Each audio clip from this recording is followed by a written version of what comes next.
Every year without fail, movie audiences are hit with dozens of films vying for their attention. And while lots do have heaps of potential, a whole bunch of them just kinda come and go without making a dent in the box office. And this year is set to be no different, even if box office revenue is slowly creeping towards where it was before the pandemic began. So with that in mind, I'm Josh from WhatCulture.com, and these are 10 upcoming movies that are destined to bomb at the box office. Number 10, Night Has Fallen. Now this is the fourth installment in the Has Fallen franchise, which is just the worst name for anything, by the way. And yeah, that's right, there have been 4 of these. Think about that for a second. 4 Has Fallen movies when we could only get 1 Dread. And Dread, I'd hazard a guess, is much better than all of these movies combined. Now, if you're wondering how this franchise got to 4 installments, it's that the first entry in this franchise, Olympus Had Fallen, was actually something of a commercial hit, riding in part on its tacky "Die Hard in the White House" tagline. However, while it started strong, each movie has grossed less and less, with the quality falling with each installment as well. That hasn't been enough to kill it dead though, and the 4th installment, Night Has Fallen, is on the way this year. Now about to celebrate its 10th anniversary, the Has Fallen IP has become one of cinema's most unlikely franchises. There's several more sequels and even a TV show in development because, why not at this point, I guess? How it got this far will continue to forever boggle the mind, but judging on how little the previous movie made, and considering how little general audiences seem to vibe with this franchise in general, don't expect Night Has Fallen to light up the box office when it eventually releases. But then who knows, it's kind of like a cockroach at this point. It might just keep going until we've got 5, 6, 7, 8, 9, 10 of these, yet no one's watching them. Number 9, The Lost City. Now, credit where credit's due, The Lost City does sound like a pretty fun time. You've got Sandra Bullock and Channing Tatum, who both seem absolutely game for this absurd action comedy setup. And honestly, because of that, it is a shame that this thing is destined to make such little noise. And with this one, it's not really down to the quality of the movie itself, but the competition that it's up against, because it's coming out against some pretty heavy hitters when it comes to the family market. In fact, it's pretty much being pushed out on all markets. On the one hand, you've got Sonic the Hedgehog 2, which is going to be a big crowd pleaser. You've got The Bad Guys, and you've got The Northman, which is going to be really appealing to those who like their creepy dramas. And each one of these movies all has a buzz that The Lost City just doesn't. And again, that's a shame because there are elements here which could see this being a potential hit in the right release window or just with better marketing overall. But as it stands, considering the movies it has to compete against and its general lack of innovation overall, The Lost City doesn't really stand a chance when it comes to beating them out. Number 8, the untitled Billy Joel biopic. Right, okay, I need to ask you guys something right now. Why do movie executives keep thinking that releasing unlicensed biopics about musicians is a good idea? Why in 2022 does this keep happening? I mean, just think for a second, what kind of mad lad looks at their millions of dollars in the bank account and says, you know what I'm going to use this for? I'm going to use this to bankroll a musical biopic about someone, but we can't use their likeness, we can't use their songs, we can't use their story, and we don't have permission from the estate to even get it greenlit. Yeah. That seems like a good investment. This mistake has been made a few times before, but the most recent project to make it is the as of now untitled Billy Joel biopic. It was only announced a few days ago at the time of recording, but it's already garnered mass derision online, which again just makes you think, what's the point? Why take the risk? After all, who's gonna want to go out and see a Billy Joel movie that can't even associate itself with Billy Joel? These movies appeal to such wide audiences because they work on familiarity. People go to them to hear the songs and watch a story about how they were formed. So if you can't use those songs and you can't use the story behind them, again, why?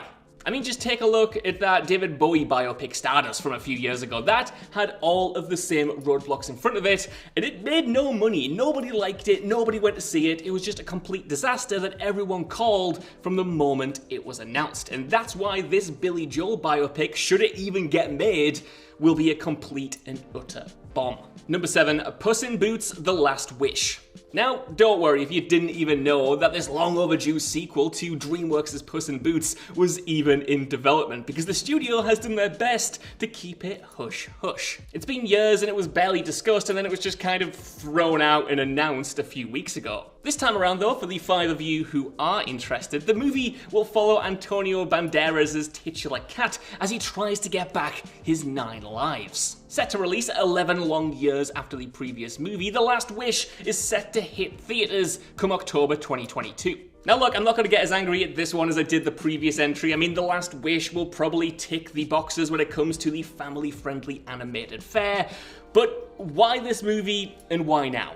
The lack of awareness around it, combined with the huge gap between this movie and the last, means that it's unlikely that audiences will be rushing out to see it. And, anyway, the Shrek franchise is practically just a meme at this point, and it's not even a fresh meme. The Shrek franchise is an old meme. So again, it begs the question, why continue it now?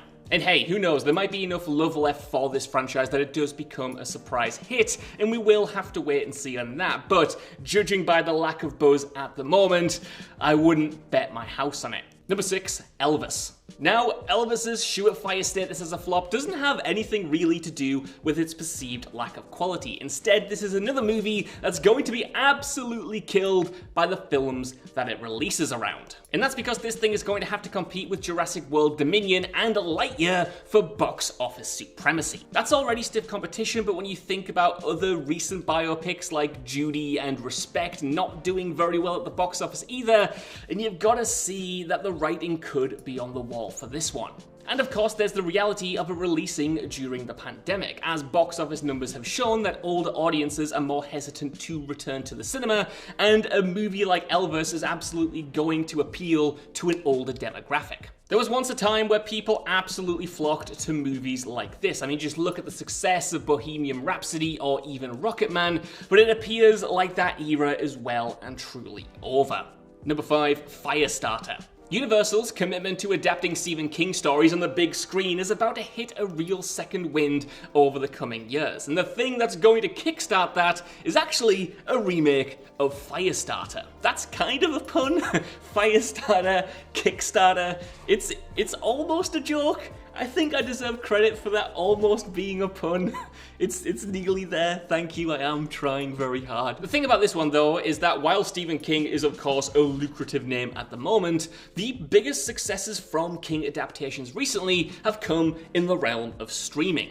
Netflix, for instance, has made an absolute book of adapting Stephen King's horror stories, but that hasn't really translated to theatrical success. Now, there have been exceptions, of course. It, for instance, did incredibly well when that released a few years ago, and this movie does boast Zac Efron in a lead role, which will get me there day one, but generally from what we've seen so far from this remake, it doesn't look all that innovative and doesn't give you that many reasons to want to go out and immediately book your tickets. Apart from Zac Efron, of course, who I've already may have mentioned once. On top of that, though, this horror project is set to release alongside Doctor Strange and the Multiverse of Madness, and as we know, when it comes to these big MCU projects, they just gobble up everything in their vicinity. I mean, just look at Spider-Man No Way Home. I'm not saying Doctor Strange is going to be on that level, but there's a lot of excitement going into it, especially with that Patrick Stewart tease. Much like fellow big screen King adaptations then, like Pet Sematary and It Chapter 2, it looks like Firestarter has the chance to just peter out without sparking anyone's interest. See, that was a better pun. I should have focused on that one, really, shouldn't I? Number 4, Top Gun Maverick.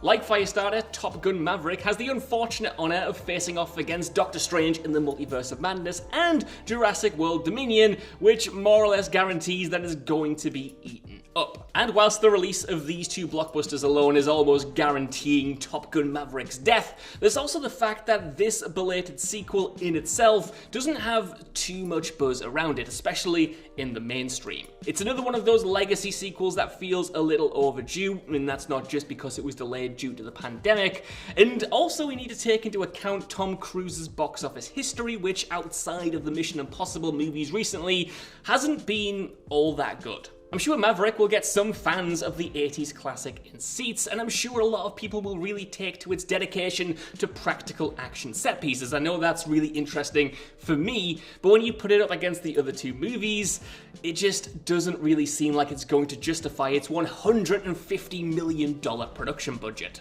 Number 3, Mario. If there was ever a gaming franchise that probably didn't need a big screen adaptation, it's Mario. After all, just look at that absolutely insane 1993 adaptation with Bob Hoskins. I mean, I love that movie, but certainly for all the wrong reasons. It's not a good adaptation. While the upcoming animated version of Mario from Illumination won't make those same mistakes, or at least I hope not, there is one bit of controversy that has followed it since its announcement, and that's the fact that Chris Pratt is going to be voicing Mario. This is one of those casting decisions that is just going to completely overshadow the movie and has already kind of turned it into a meme. It doesn't matter that the rest of the cast looks pretty damn good. Chris Pratt as Mario, the jokes just write themselves, and by the time it comes out, those jokes will probably be unfunny, so it might not even get the curiosity watch.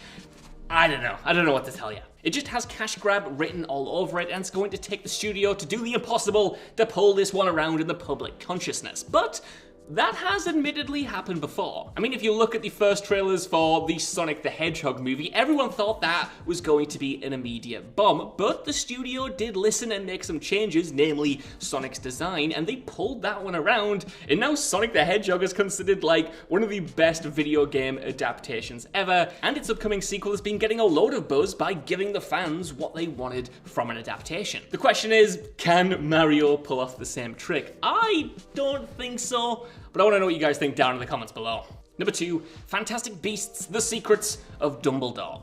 There was once a time where the Fantastic Beasts series seemed poised for greatness, like it was going to add to the wizarding world rather than detract from it. Ever since that first movie, though, the series has kind of lost all meaning. It's become a needlessly complicated Harry Potter prequel with unearned fan service, rather than the unique fantasy tale it initially set out to be. And The Secrets of Dumbledore is set to continue this trend with a story even more convoluted than the last.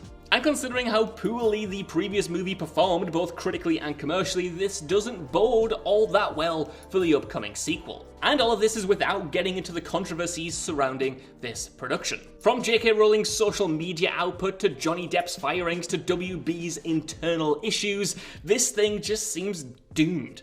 Number 1, Morbius. Hey, this is where we get to this guy. I'm sure this isn't a spoiler. I'm almost certain it's going to be the thumbnail. But yeah, hello Jared. No upcoming movie seems destined to bomb more than Sony's long overdue superhero film Morbius, which is just about to drop in early April. It might be hard to believe, but this thing was actually supposed to drop all the way back in 2020, making it one of the last pandemic movies to finally roll out the gate. Like, No Time to Die has nothing on this fella. However, due to its delayed production and its perceived quality in regards to the trailers that have been released so far, it's almost become a joke that this thing is just destined to fail. It was already a film few were pining for, but 2 years after it was meant to hit our screens, its status as a box office flop has been pretty much cemented. Now, a few people thought this would be the case for Tom Hardy's Venom as well, but Tom Hardy's Venom had way more going for it before release than this does. For instance, from what we've seen of Morbius so far, it seems like it lacks that self-awareness and that absurd comedy element that made Venom resonate with so many people despite its shortcomings. And also, let's just say that Jared Leto doesn't really have the same inherent likable charm that someone like Tom Hardy does. He's quite a good actor, he's a really good actor, but when he makes that Venom joke in the movie itself, I don't know, man, it doesn't work for me. Now, we will see what happens come April. Who knows, it might get a boost from No Way Home being just so massive that anything Spider-Man adjacent becomes a hit as well, but based on its own merits and what we've seen so far, I think the jokes are right. Morbius is destined to fail. And that brings me no joy. I'm a huge Spider-Man fan. So, that's our list. I want to know what you guys think down in the comments below. What do you think about these upcoming movies? Are you looking forward to them, or are you as cynical as I am? Let us know in the comments, and while you're there, if you could, please give us a like, share, subscribe, and head over to whatculture.com for more lists and news like this every single day. Even if you don't, though, I've been Josh. Thank you so much for watching, and I'll see you soon.